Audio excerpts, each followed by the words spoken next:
What's up, everybody? Sorry, my voice is a little shaky today. What's up, everybody? Welcome back to another episode of the 10-7 MMA show.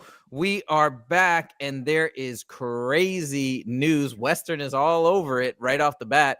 Merab in December. We just had we just had to reorganize the show because we were going to start with something completely else. Actually, it's in here at, hold on, let me move this around here. So this is our first topic. We're going to be talking about UFC 323 was just announced. Hold on, Justin. I don't think you heard this announcement, so we're going to show it to you right now. This is so wild. Let me see if I can pull it up here. This is insane. Your boy Merab. By the way, I listened to an interview of him this morning on Ariel's show, and he said he did 2 full 5-round full sparring sessions the morning of the fight with 2 different fresh fighters. What a crazy man. I have to ask you about that because I want to know from your perspective just exactly how insane that is, or maybe it's not as insane as I think, because he says it's not that uncommon of a thing. But anyways, let's get into this crazy announcement.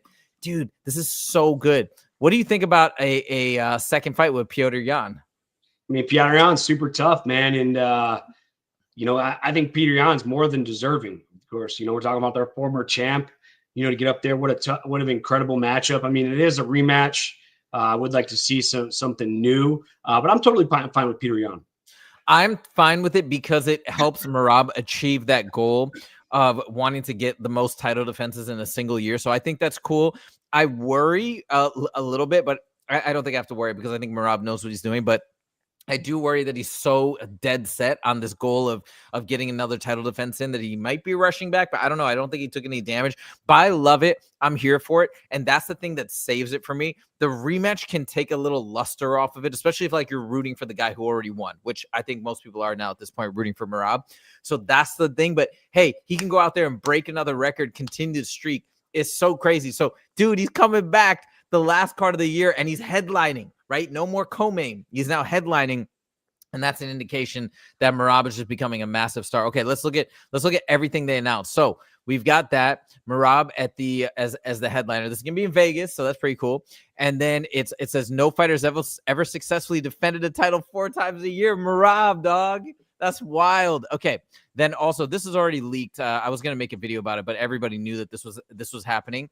So we're gonna have Pantoja versus Joshua Van as the co-main, which is pretty cool, except for the fact that, I'd love to know your thoughts on that. I just feel like Pantoja is probably going to win, and that removes some of the excitement for me, but it is what it is. We had some other fights. Oh, dude, there's a crazy fight. I don't know if it's in this article. You know who Henry Cejudo's fighting on this card? I thought he was retired. I didn't even know. No, let's hear it. He's not. Henry Cejudo's not retired. He's still there. Dude, he's fighting, what's his name? That up-and-coming, look, he's fighting Peyton Talbot. It's a big step up for Peyton Talbot, man. I tell you what. Huge step up. They're giving him the wrestling gold medalist. What the hell? He did great, though, in his last fight. I saw that fight. I was there. He did awesome in his last fight, but that's a massive step up in competition. But, yo, I love it. How exciting is that to see if he has the wrestling chops to now stand up to Henry Cejudo? I don't know. This is just a crazy, crazy announcement. So let's chop it up. Obviously, we had to change the whole order of the show because this came out just an hour before we started. But I want to hear your thoughts on Merab getting this historic title defense and pulling off a historic event if he's successful. But real quick, we're going to go through a couple comments and then we're going to get started. Hey, no way. Sorry, Jose, but your camera's kind of blurry. What? Is it, Louisa, is it blurry on your end? Us, the viewers, but on my screen, it's kind of blurry. Okay. I think it just might be your... Okay, Louis said a little bit, but it's not too bad. All right, but thanks for letting me know. Donald Gage says, no way, that's quick. Chad B says, 323 is looking fire. Is looking so fire. I can't wait. Western says he's going straight into camp. Dude, what a madman. Talbot, oh my God. Oh, Western does say it is blurry. I don't know how to fix it because it looks strained up. Oh, okay, good. And anyway, so we got some crazy stuff. Justin, let me turn over to you. Merab, making history. What the heck is going on here? Give me your thoughts on this announcement. Dude, this is why Merab's the greatest bantamweight of all time and arguably could become one of the greatest fighters of all time. The difference between him and Anderson Silva, he's fighting in a much more advanced age of evolution of MMA than, say, Anderson Silva, he's fighting the best of the best. We went through he has already beaten guys. This is a huge statistic. He's already beaten 8 guys in the top 10 currently in the UFC. He's beaten some of them twice. Look at this. Rob, if you like his style, if you don't like his style, what's that? I'm going to pull this up as you're talking. Sorry, keep going. Yeah, if you don't like his style, like, tough. This guy is beating a who's who in the division. Sean O'Malley twice, Peter Yan once, Umar, Corey. He hasn't fought Sang Yadong, beat Davidson Figueroa, Marlon Vera twice, didn't fight Mario Batista, beat Henry Cejudo. Like how can you not love this guy? And he's always striving for greatness. He can sit in the back. You know, he's done enough there. He could take 6 months or a year off, but he says, absolutely not. I'm going for greatness. I want 4 title defenses 1 year. I want to hold that record. That will put him 1 win behind the longest UFC streak in the history of the UFC, held by Anderson Silva. I think Merab's on to great things, and I can't wait to support him. What do you think about this? If he goes out there and he beats now he'll have beaten Piotr Jan twice if he gets the win, which I feel pretty confident that he's going to do it. Where would you put him here? Is this a travesty that he's not already number 1? I think he has to be number 1, man. Ilya's great. Don't get me wrong. Islam are great, and they're some of the greatest ever. But, dude, 4 title defenses, 15 fight win streak if he beats Peter Yan. You know, he's beaten 8 guys in the top 10. Who is Ilya Topuria? Beat 1 guy in the top 10. Islam, what? 3 guys in the top 10. I mean, look it up. You have it right there. Like, who has he beat? I know they've beaten tough guys. Go see who is Volkanovski beat. We did this last week, but yeah, let's look at Islam. So in Islam, he's beaten Arman. I don't think he's ever fought Max. He's beaten Oliveira. He's beaten Gaethje. I don't think he ever fought Dan Hooker. I think he beat I can't remember if he ever fought Benil or not.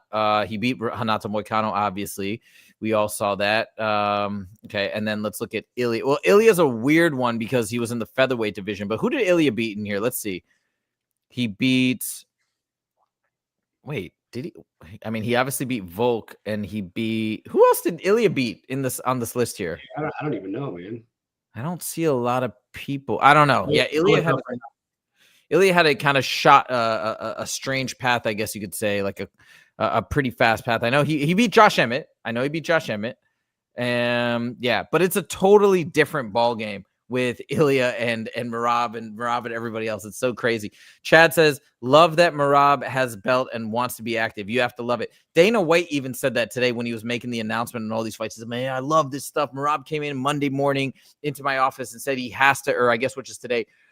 He said last week, he said, I have to defend again before the year ends. He's like, I want that record. So they're doing it for him. It's so crazy.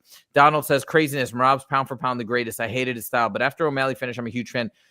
Yeah, like I never would have said I hated his style. I think his style is fascinating. And I know we have our differences in terms of appreciation of dominance. Like I love to see dominance. I never thought Merab would be this dominant, but it reminds us of Khabib back in the day. I mean, even reminds us of Islam as well, but this just crazy domination and this skill set and this ability that seems to be, people don't even understand it. Like I don't know. It's very exciting and it's really, really fun. Tehran's back in the mix. He said, what's up, boys? What's your prediction? By the way, Topuria has beat Oliveira, Holloway, Volkanovski, and Emmett. Yeah. I mean, Oliveira is an amazing win. Obviously, Volk and Max Holloway, those are great as well. But yeah, I don't know. Merab, just the rate and the frequency at which he's fighting the bantamweight division is a very, very difficult division. Some people argue it's a tougher division than lightweight. I don't know how you feel about that. But yeah, it's really, really cool. What do you think about Merab headlining? Because I think this is the first. No, he headlined against Sean O'Malley. But yeah, what do you think about him headlining as like more than deserving? He's the greatest bantamweight of all time. Yeah, it's so crazy.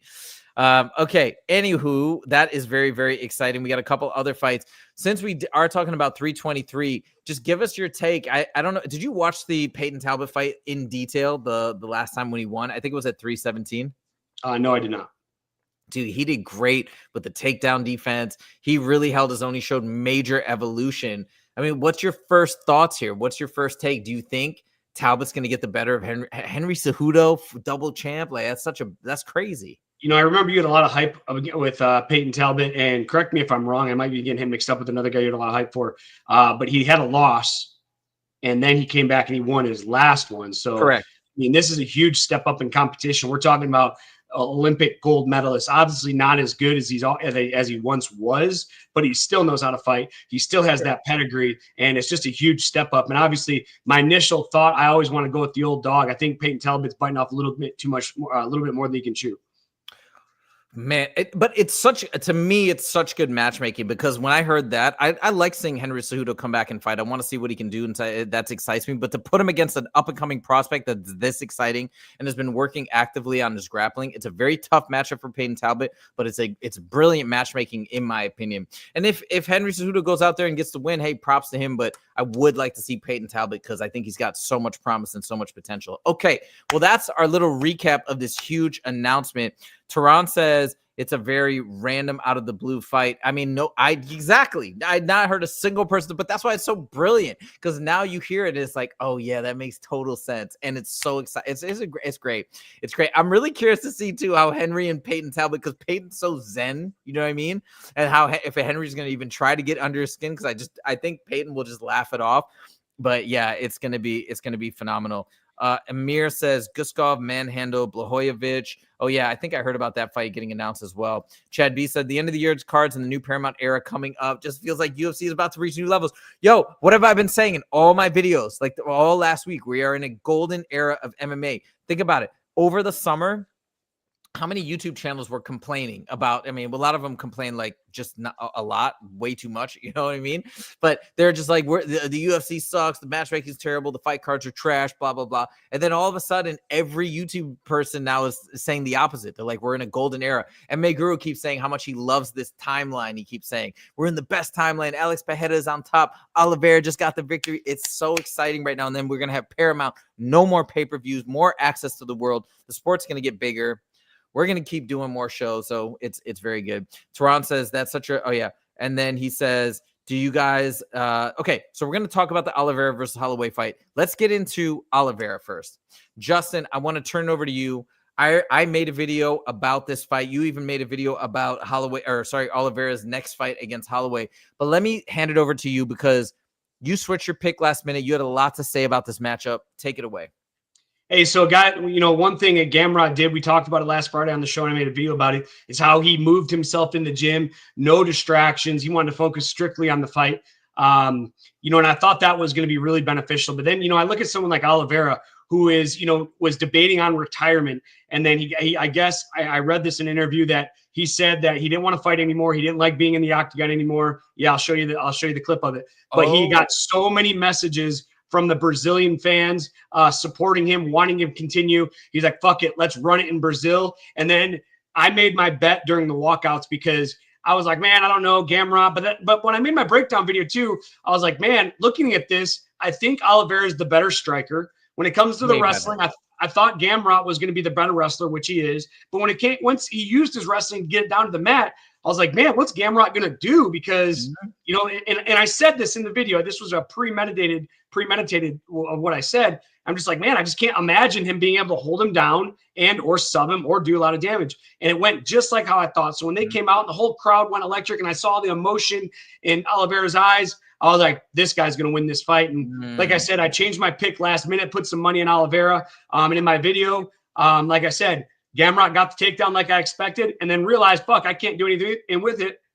He was with the omoplata. He was stuck in an omoplata for the majority of the round. And then the second round, he's like, shit, I don't want to take this guy down because I'm just going to end up in that bad position again. I had Oliveira winning the first round regardless of the takedown. I did too.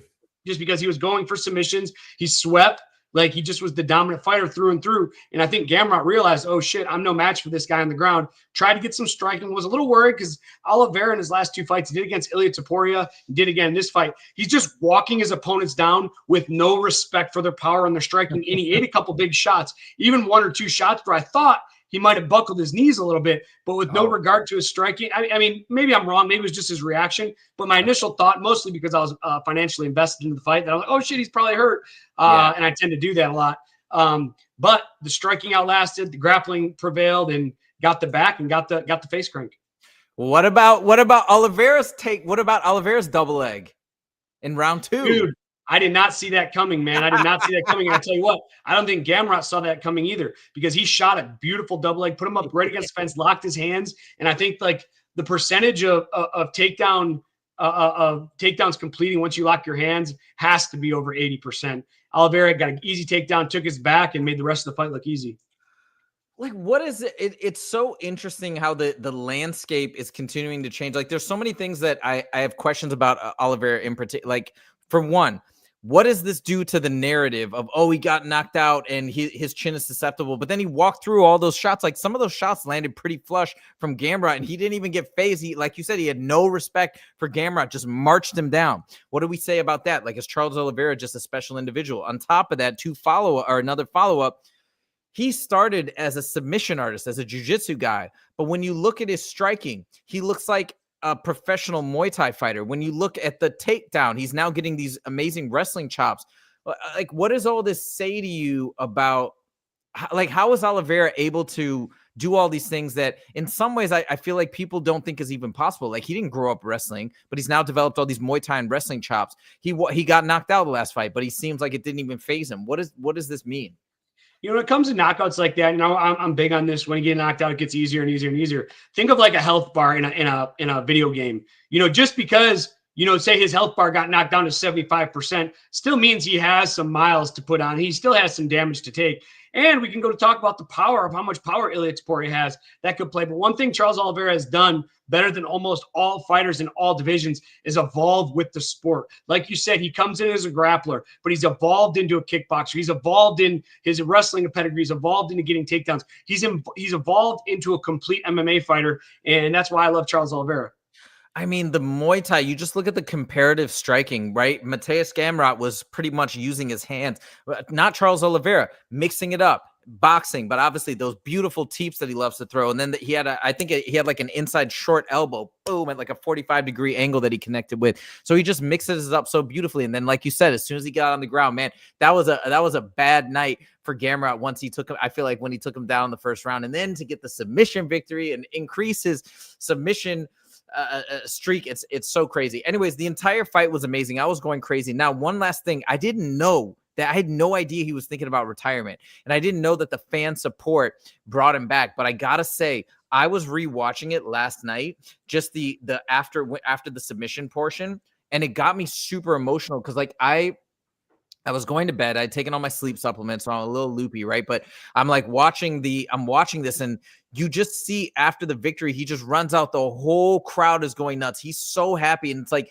everybody is celebrating along with him. And it's not like when I've been to other fights, even in person, you see somebody win, people are celebrating, some people are leaving. No, everybody stayed going crazy. He's crying. He's hugging people. I almost saw people hugging Charles and crying. Like they were crying for him. You know what I mean? Because he's just so beloved and likable. So this was, if you guys didn't get a chance to watch that whole moment of Charles running around the audience, watch it again. And I think that's an iconic and a rare moment where you universally have an entire stadium just going bananas and going berserk for this one guy. And I also, because you've had experiences like this, right? Where you've won big fights, and I can't even imagine for Charles on that huge stage, as big as he is, what that must have felt like. Like, what is it in your moments where you've had massive victories, like your first victory in the UFC or things like that? I know it wasn't like I think you did it in the Apex, so it wasn't like a huge crowd, but what are those emotions like for you as a fighter after a huge victory? It's undescribable. That's why fighters can't quit fighting. That's why I can't quit fighting, because I mean, it's better than any drug you could ever imagine. And you see people get off on like these fake highs when they do drugs and they can't stop doing it. Well, imagine a real high, and you have all that emotional support from your family and your friends, being able to experience that over and over and over. It's an addicting. You know, you and I've had some personal conversations about when I'm going to retire and when I should retire. But it's just, you're addicted to that high, and there's no feeling. I mean, imagine for 15 minutes, you're invincible. You get punched in the face, you get kicked in the head, you get elbowed, you bleed, you break your bones, and you don't feel it. Like, I can't describe that. If I come to your house right now and slap you in the face, you're going to go, holy fuck, like, what the fuck, bro? Yeah. If we're in a fight and I slap you in the face, you're going to be like, no problem. Right. You know what I mean? Like, you're superhuman for 15 minutes. Your body's, your brain's releasing all these all this dopamine and all these drugs, or do I say drugs? All this hormone chemicals. Yeah. Releasing all these hormones into your body and into your brain. You become superhuman for 15 minutes. I have broken my bones in fights, and he goes, okay, well, my hand's broken, but let's keep going. Or, okay, my foot's broken. Well, fuck it. Let's keep going. Hey, let's talk about Rich Franklin. He had against Chuck Liddell. Rich Franklin broke his arm against Chuck Liddell and then knocks Chuck Liddell out with his broken arm. Like the hormones that your brain releases when you're in a combat situation for that 15 minutes it's like nothing you could ever imagine until you do it. So we're going to go through a couple of comments, and thank you. That's we got to clip that. That's really good and really insightful just to hear that fighter perspective. We're going to go through a couple of comments, and then we're going to move on to the next topic because Tehran is asking about the Oliveira Holloway fight. That's topic number 2. We got Emir saying respect for Gamrot, 100% respect. I guess he had a broken rib. I guess everybody's got broken rib. No, I'm just playing. But I guess he had a broken rib. Like, I'm sick of talking about the injuries. Everybody's kind of him too, and I know I'm usually the one that brings it up, but I thought, I don't know. Yeah, usually the tradition is you can talk about the injury if you won. Like, I know Habib and a lot of these guys will only talk about stuff if they win, but if they lose, they don't say anything. But it is what it is. It just, I don't know. It just gives you a bad feeling to know that, oh, wait a minute, what was that legit? Because you just want to celebrate for Oliveira. But anyways, Tehran says Oliveira got me kind of nervous when he started getting tagged. I got the tiniest bit nervous, but like he seemed totally unfazed. Tehran says Oliveira said he's going to fall into a depression after. He said he fell into a deep depression. It wasn't. I'm looking it up right now. It wasn't retirement. It was depression. Oh, I mean, I get it. Obviously, it's just like you just look at Charles from the outside, and he just seems like the happy-go-lucky, like positive. He kind of like a Merab type of guy, just always positive. So you wouldn't, but dude, I mean, that makes sense. Of course, MGAL4 Productions going to 323. Dude, 323 is lit. Justin addicted to the rush, yeah, and he says this is why Tony Ferguson is still fighting. We're gonna talk about that when we talk about Dustin Poirier later today. He came out with a really raw and real tweet as well. And he says, my birthday is this Saturday. 26. Okay. Happy birthday. If you can hold on 1 second, if I can pull this up. Sorry. Yeah. I just have something to share as well. This is the thing that I saw. Yes. I don't know if you can hear it. Oh, wait. Pause. Hold on. Pause it real quick. I got to remove this, and then we got to put this one. Hold on 1 second. It was sharing the wrong thing. Hold on. Give me a second. Yes. Okay, there you go. Now it's up there. Okay, go ahead. Play it. Eu nunca tinha sido nocauteado na vida, tinha tomado knockdown, mas nunca tinha sido nocauteado na vida. E quando acabou essa luta, pra mim acabou. Eu de verdade, pra mim acabou. Você achou que você ia aposentar? Eu não queria mais lá. Eu não queria mais estar ali. Sabe, tipo, falei, não, acho que o que eu tinha que fazer é foda. Acho que eu tinha que fazer, eu já fiz. Foda. São muitos anos aqui, né, mano? Então, tipo, eu pensei mesmo, tá ligado? Tipo, eu queria saber como é que tá minha mãe, como tá minha filha, tipo, meu pai. Eu queria saber esses bagulho como tava, né, mano? E ela falava pra mim, não pega o telefone. E eu queria ver o telefone. O que te fez, assim, não desistir? Todo mundo. As pessoas, as mensagens, as crianças chorando. Isso me matou. Quantos vídeos de crianças chorando? Hey, pause it, Justin. Pause it. It's not coming through. People can only see the screen is coming up black, so it's okay. But I'm seeing it right now. It's crazy. You see, I don't know why it didn't work. Sorry, guys.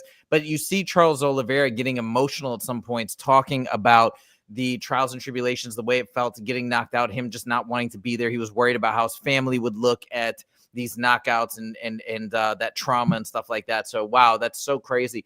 You know what's really cool is when they actually play him talking, and it's not like a translator, but they have it timed with the transcripts. It's kind of like you feel like he's speaking English. Like you can actually understand because the emotions line up with the text. That's a much cooler way to watch somebody talk versus like they say it and then the translator repeats it. Anyways, thanks, Western, for letting us know. But anyways, very cool. Thanks for sharing that, Justin. A bum that you guys couldn't see it, but hopefully you guys can find it online. But let's move on. Let's get to, maybe it wasn't put in here as a second topic, but let's talk about it real quick. Oliveira versus Max Holloway. Is this what you want 110%?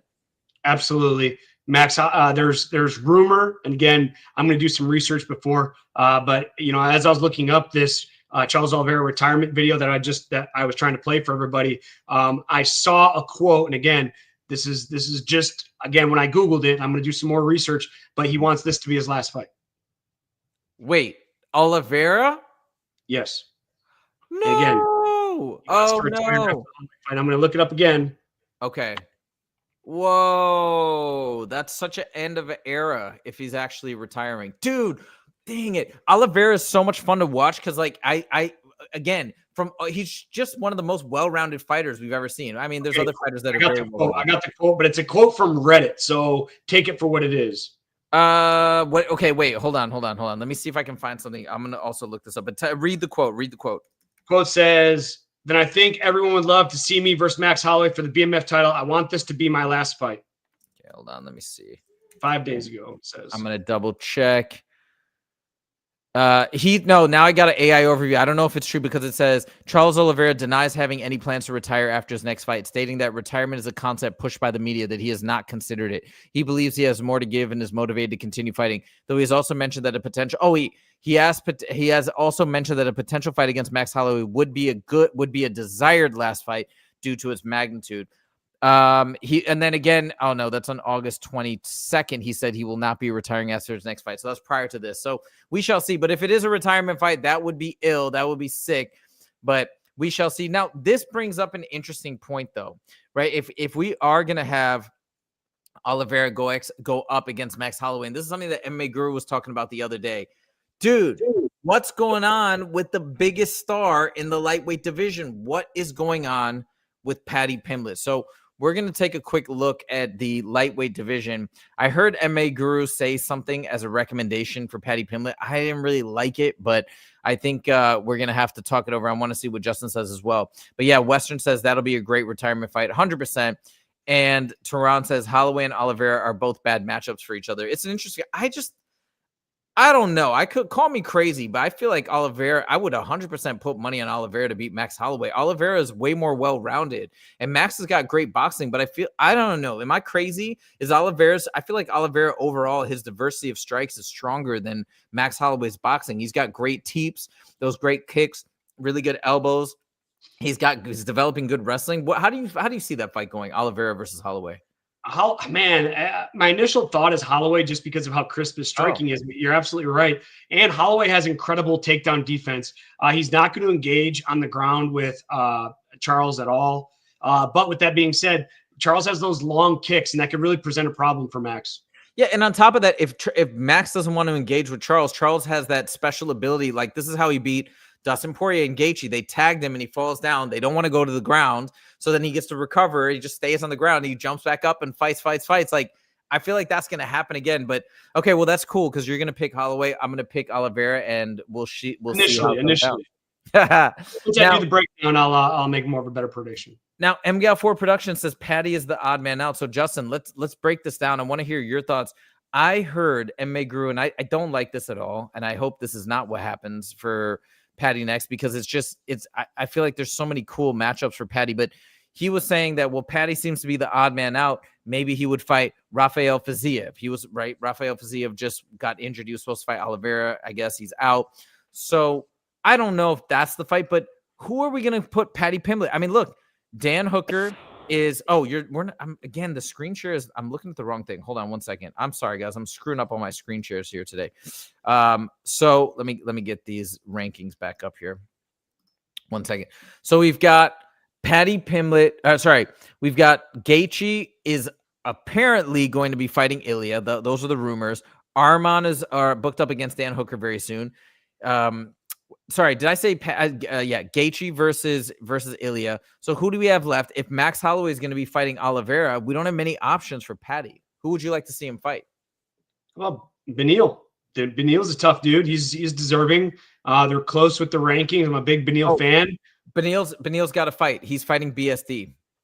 Oh, I mean, I think we're gonna have to wait. Maybe Moicano. Moicano's been out for a while. I think there'd be a lot of good trash talk in there. I think I'd be down for that. I'd be down for Moicano. I think the press conference would be incredible. And we talk about how lackluster the press conferences have been as of late. I think that'd be a one to get hype about.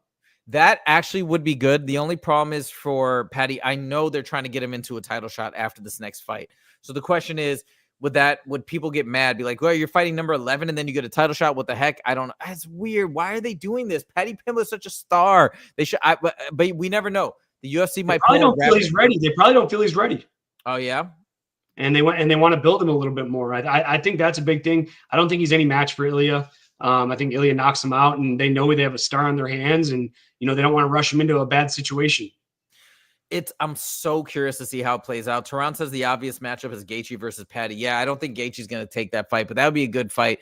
I'm really curious, dude. I'm telling you, man, the whole UFC right now is just so on fire. There's so many great options and so many interesting things. Hey, Pern is back in the mix. I know you've been commenting, but haven't been on the live shows as much lately. Welcome back, an OG of the show. Thank you so much for joining. All right, let's get into this. Okay. There was a tweet from Dustin Poirier. I'm sure you guys have probably seen it by now, where he says, hey, look, the truth is, when I stopped fighting, a part of me has died. This is something that I would always wake up and think about first thing in the morning. And Justin, you're talking about how you're continuing to fight. People want to continue to fight, to have that amazing emotion, rush of feelings like that is just not replicable anywhere. And I don't know what Dustin is planning to do about it. I think he's just airing his thoughts. But first of all, did you see this tweet? I did. Okay. What was your reaction when you saw it? What were your first thoughts? I mean, pure relation. I mean, it's when, man, it's such an emotional topic for me, because he's going through an identity crisis, and I'm going through an identity crisis as well. And regardless, be like, well, he was the UFC champ, so he had more of an identity of a fighter than you do. I disagree, because when I wake up, I think about fighting. When I go to the gym, I train. When I'm done, I think about fighting. When I lay down, I'm thinking about my opponent. I'm thinking about my next matchup. I'm thinking about my training session, regardless of how far you make it in the sport. When you do this sport for long enough, you become that, whatever you're doing. Like you are an incredible tutor, a math tutor. That's who you are. Let's say tomorrow you can never tutor again. Mm-hmm. What would you do? Yeah. Like you would be like, what the fuck? Like, I mean, me knowing you personally, I can't imagine how you do with that. Like, that would be devastating for you. You love math, you know, regardless if some days are better than others. Like, it's something you're passionate about and you love. Well, imagine tomorrow you just don't do it anymore, and then people are like, well, you can still coach people and you can still, it's not the same. All right. And when you're in fight camp, that's another thing. Like I talked to you about, it's like, I've talked to a lot of friends about this, like stop fighting. It's like, I just feel better as a person when I'm preparing for something, because when I'm not getting ready for a fight, you can go, you can go into depression. You start staying up late. You start, you're not eating healthy. And when you're not eating healthy, you're putting chemicals into your brain, man, that aren't, when you're eating good, healthy food, fruits and vegetables, you're giving your brain good food. But when you're eating greasy burgers and steak all the time and mashed potato, like yesterday, I had, my fight got canceled, by the way, for next week. They're looking for another opponent. Like yesterday, I went out, I got steak bites, I got mashed potatoes, I got macaroni. And this is just trash food, and I'm filling my body with toxins. And it's just, you just, on a mental standpoint, when I'm personally not getting ready for a fight or preparing for a fight, like I go off the deep end sometimes, man. And I'm sure he feels the same way too. And coaching somebody is just not the same as doing it for yourself. And I think also for you, probably like you at least are doing like commentating stuff, or we're doing the show.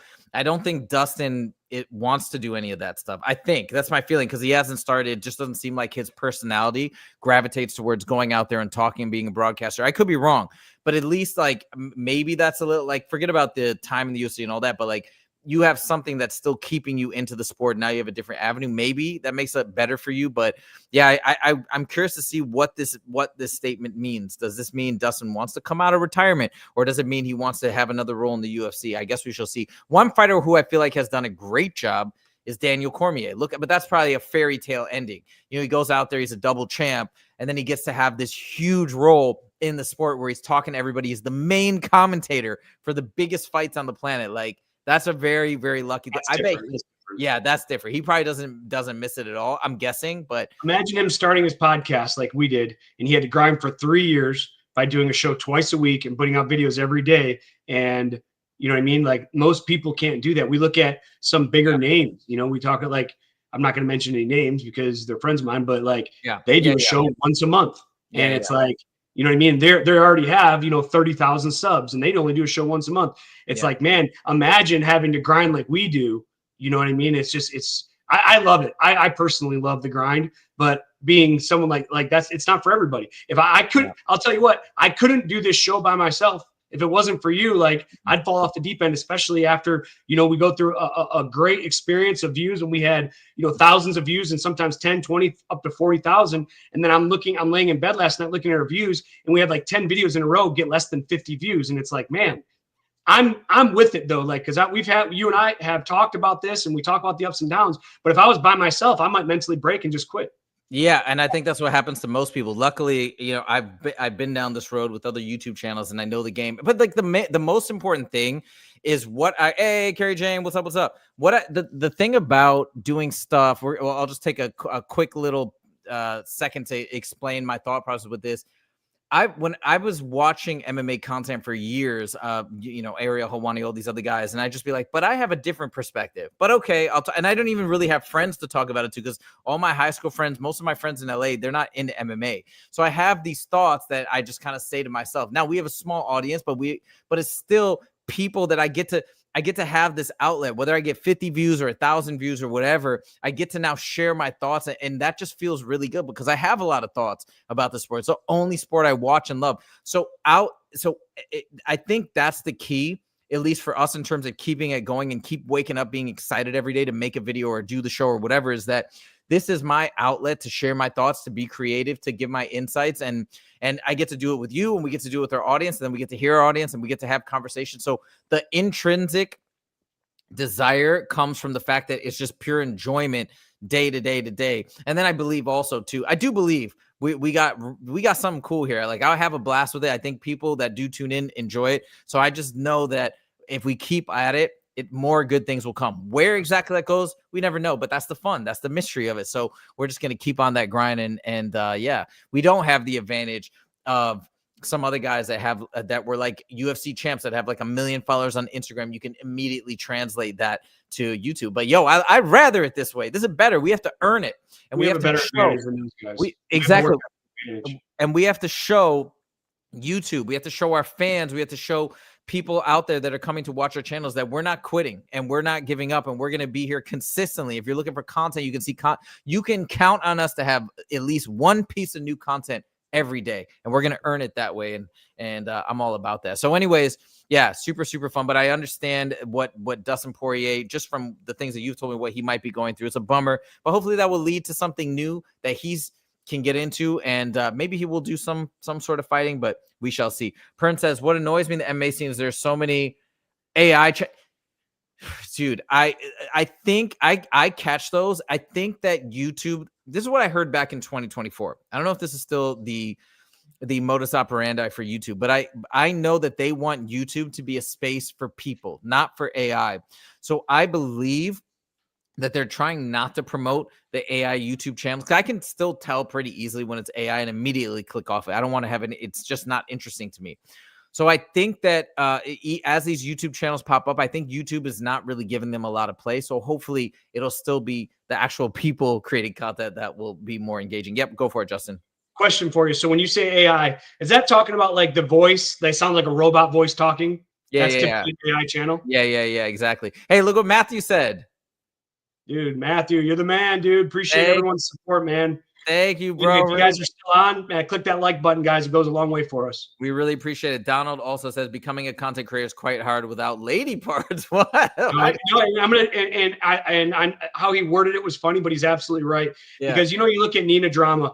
Yeah. You know what? She's an incredible creator because she's hot. You look at Paige Van Zandt. You look at it's so much easier for a girl just to get on the space. There's there's girls that I personally know that just jump in just because they're hot, and they're doing slap fighting, and it's like, oh, this hot girl's going to do slap fighting. Let's watch her YouTube channel. And they just flourish because of, as quote, Donald Gage, lady parts. And you're absolutely right. I agree with you. Hey, it is what it is. Hey, what about this? Does this help? No? Okay. No, it's all good. Everybody's got, it doesn't even matter. I'm just having so much fun with the content. Hey, she wants to do her thing, or people want to do their thing. And if it works, it works, but I'm happy. We're happy where we're at. So here we go. And by the way, Princess, not lying in gaming. Some of them just downright. I don't watch a lot of gaming channels, so I don't really know, but I think that was a great discussion and explanation from Justin about what Dustin's going through. Let's move it on. We got two more things that we want to talk about. number one this weekend. We got this. I think it's a great fight. I think RDR is becoming a big star. Justin, I know you're gonna do a breakdown video at some point this week, right, for this main event? Yeah, I don't have a lot of feedback for you right now until I do this breakdown. I really want to evaluate these guys so I can at least sound intelligent when I talk about it. But man, RDR coming in with a lot of momentum. Brendan Allen, just a freaking dog. And this is going to be a great fight. And I can't wait to break this down. I really hope RDR wins. I don't know too much about Brendan Allen, so I just feel like RDR, with all this momentum and the fact that he's really building a stardom, I'd love to see that. And then to see RDR against Hamzat, I think that would be cool, but we shall see. The fight I really want to see is Strickland versus Hamzat. That would be so good. I really, really hope that happens. I think it can. All right, last one. Kevin Holland is back. Now, I don't know if you'll have time to make a breakdown on this one. I would love to see it, me personally. I don't know if everybody else would, but he's fighting this up-and-coming guy in Canada named Mike Mallet. I know about him because of Ariel. You know, he's Canadian. Ariel Helwani's big on the Canadian fighters. But just to give you a little background on Mike Mallet, I'm just pulling up his stuff right now. He's 33 years of age, and I believe he had a tough loss on his last fight. Let me double check here. No. Sorry. He lost to Neil Magny, but that was back in 2024. He's on a 2-fight win streak. He beat Trevin Giles in November of 2024 and Charles Radke in May 10th of 2025. So this is his second fight for 2025. And Kevin Holland, obviously we all know Kevin Holland. What do you think for Kevin Holland? Hold on. Let me just tell you the last time he fought, because he fought not too long ago. Kevin Holland's a bad man. But Kevin Holland fought, let me see. I want to say in the summer. I'm going to tell you right now. Yeah, that's right. In July, he lost to on the same card with Dustin Poirier. He lost to Daniel Rodriguez. I felt pretty confident Kevin Holland was going to win, but he lost to Daniel Rodriguez back in July, just based off of that. Just based off of the fact that we have Kevin Holland, lost to RDR, lost to Roman Dolidze, won to Gunnar Nelson, beat Vicente Luque, who just lost in Brazil. And then now he's coming off a loss against Daniel Rodriguez. Does that momentum, does that streak give you any insights into how this fight might go for Kevin Holland, or no? Here's the thing with Kevin Holland. I'm a big Kevin Holland fan. I think he's great on the mic. I think he's really intelligent, but he's just too inconsistent. When Kevin Holland shows up, I feel he can compete with anybody in the division, but he has a really hard time showing up consistently. And whether it's bad training habits, whether it's bad diet, whether he smokes too much pot, who knows? But when Kevin Holland is on, I firmly believe he can compete with anybody in the division, but unfortunately, he just doesn't always show up. I don't know. I just have a feeling he's gonna show up. I'm gonna hope he does. I'm a Kevin Holland fan. What's that? I'm a Kevin Holland fan. I hope he does. I hope so too. I'm gonna will it into existence. I have no firm reason to believe that he is going to show. I don't know. I just have a feeling. So we shall see. But I can't wait for this weekend. I can't wait to see RDR at the top of the bill. Let's go. Tehran says, I've got RDR, and he said, oh, he's got Mike Mallet beating Holland. I mean, he's on a 2-fight win streak. That makes sense. RDR, and I think Holland will win, but it will be close. Let's go. Holland should win, in my opinion, Western said. So never count him out. It's a great fight. Dude, he's fun. All the people that are negative about Kevin Holland, you know when you hear he's on a card that it does bring up the value of the card. We all know it. Let's be real. Let's be honest. So I cannot wait. All right, guys. That is all we have for you for our show today. I hope you guys did enjoy it. And if you guys are on here and enjoying the show, please click that like button. It really does help the channel go a long way, and we really appreciate it. And if you haven't subscribed, and if you're new here, make sure to click that subscribe button. But that's all we got for you today. We'll be back on Friday at 1:30 p.m. PST, right before UFC 323. And we're going to have those breakdown videos and a bunch more for you during the week. So thank you guys so much for joining, and we'll see you in the next episode. Take it easy.